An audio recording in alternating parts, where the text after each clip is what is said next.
তোমাকে আমাকে যখন জিজ্ঞাসা করবে দুনিয়ার মধ্যে পাঠাইয়াছিলাম কি করছো, কি জবাব দিবেন বলেন? কি জবাব দিবেন? জবাব দেওয়ার মতো কোনো ভাষা খুঁজে পাইবেন না। যদিও বলেন এই এই কাজ করছি, আল্লাহর কাছে যদি তখন কাকুতি মিনতি করেন, মাফ চান, তাও কোনো কাজে আসবে না, কোনো কাজে আসবে না সেই দিন। বান্দা এখনো সময় আছে। ওয়াম্মা মান খাফা মাকামা রাব্বিহি ওয়া নাহা নাফসা আনিল হাওয়া। আল্লাহর সামনে যে দাঁড়াতে হবে, ভয় করো, ভয় করো। আল্লাহ বলেন যারা আমার সামনে দাঁড়ানোকে ভয় করে, দাঁড়াতে হবে এটাকে ভয় করে, ফাইনাল জান্নাতা হিয়াল মাওয়া, তাদেরকে জান্নাতে বরাদ্দ করে দেব, তাদেরকে জান্নাতে ঢুকাইয়া দেব। সুবহানাল্লাহ বলবেন।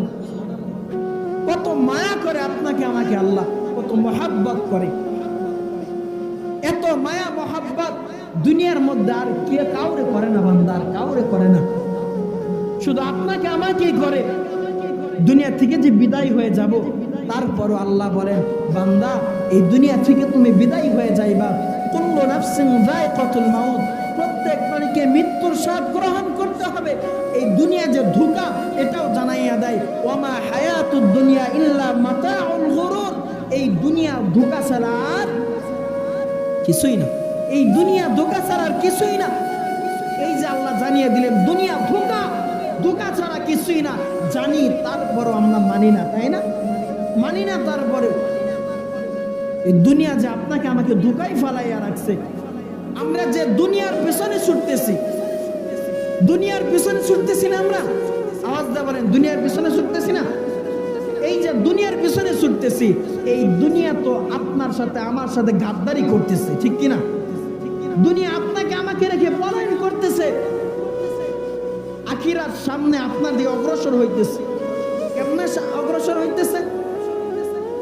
এই যে আখিরাত অগ্রসর হইতেছে, আপনার যে আজ বয়স 25, 26, 50, এই বয়সটা বাড়তেছে না কমতেছে? কমতেছে না? হায়াত কমতেছে না? তাহলে আখিরাত যে সামনে আইতেছে এটাই তো বোঝা যায়।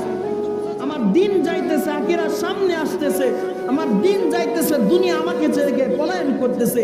এই দুনিয়ার স্বার্থপর ছাড়া কিছুই হতে পারে না, কিছুই হতে পারে না এই দুনিয়ার স্বার্থপর ছাড়া। দুনিয়া কিছুই দিবে না আপনাকে আমাকে, শুধু মায়া দিবে, মায়া লাগাইবে। এই মায়া লাগাইয়া লাগাইয়া আপনার আমার জিন্দেগিটা দুনিয়ায় একদিন শেষ হয়ে যাবে। কুল্লু নাফসিন যায়কাতুল মাউত, একদিন দেখবেন মালাকুল মাউত আইসা আপনার আমার জানটা খপ করে দইরা লইয়া চইলা যাবে। দুনিয়ার মা বাবা আত্মীয় স্বজন সন্তানাদি যা আছে, সন্তান বাবাকে ধরে রাখতে পারবে না, মা সন্তানকে ধরে রাখতে পারবে না, বাবা সন্তানকে ধরে রাখতে পারবে না। যদি মায়া মহাব্বত দিয়া, আশা আকাঙ্ক্ষা দিয়া, যদি মায়া মহাব্বত দিয়া যদি মৃত্যুকে ঠেকানো যাইতো, সম্পদ দিয়া যদি মৃত্যুকে ঠেকানো যাইতো, টাকা পয়সা দ্বারা যদি মৃত্যুকে ঠেকানো যাইতো, ক্ষমতার দাপট দ্বারা যদি মৃত্যুকে ঠেকানো যাইতো, চেয়ারের ক্ষমতা দ্বারা যদি মৃত্যুকে ঠেকানো যাইতো, তাহলে নমরুদ ছিল, ফেরাউন ছিল, হামান ছিল, কারুন ছিল, সাদ্দাত ছিল, কত বড় বড় নেতাওয়ালারা ছিল, দুনিয়া থেকে বিদায় হয়ে গেছে। ক্ষমতার দাপট দ্বারা যদি, টাকার দাপট দ্বারা যদি রাষ্ট্র ক্ষমতা থাকা অবস্থায় যদি মৃত্যুকে ঠেকানো যাইতো, তাহলে সুলাইমান আলাইহিস সালাম গোটা পৃথিবীর, গোটা জগতের একজন বাদশা ছিলেন, তাহলে মৃত্যুর হাত থেকে বাঁচতে পারতেন না?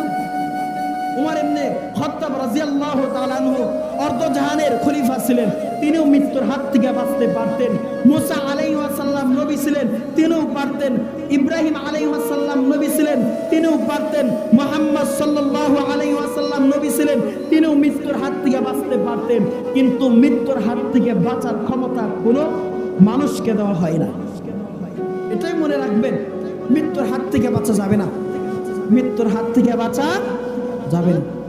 সংক্ষিপ্ত, আল্লাহ পাক রব্বুল আলামিন আমাদের সকলকে নেক হায়াত দান করুন এবং হায়াত থাকা অবস্থায় আপনাকে আমাকে আল্লাহ পাক রব্বুল আলামিনের গোলামি করার জন্য, ইবাদত বন্দেগী করার জন্য, আল্লাহ পাক রব্বুল আলামিনের হুকুম আহকাম মানিয়া চলার জন্য, নবীর সুন্নাহ মানিয়া চলার জন্য, সুন্নাত আদায় করার জন্য নবীর আদর্শ মোতাবেক চলার জন্য সকলকে তৌফিক দান করুক।